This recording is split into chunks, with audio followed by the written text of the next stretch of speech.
How to redeem a Walmart gift card. If you'd like to redeem a Walmart gift card, open your browser and go to walmart.com and make sure that you're signed into your account. After you sign in, tap on the three lines option from the top left of the screen.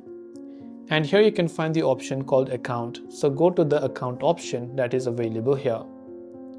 From the Account option, you can see this gear icon, which is a settings icon. So just make sure to tap on that icon.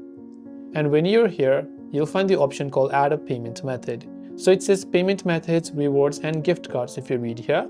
So tap on Add Payment Method. Now what you have to do is, you just have to enter your payment method or your gift card usually just like a regular payment method.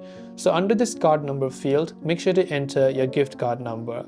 If that gift card number has a CVC number, it will automatically ask for that when it recognizes.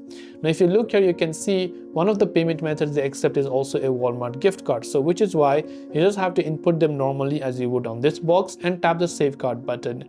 Based on the value of the gift card, next time when you shop for products on a Walmart, it will automatically deduct the balance from your gift card balance. So this way you can redeem a Walmart gift card. Hope this video helped you out. If you have got any questions, feel free to leave them down. Thanks for watching and see you soon in the next video.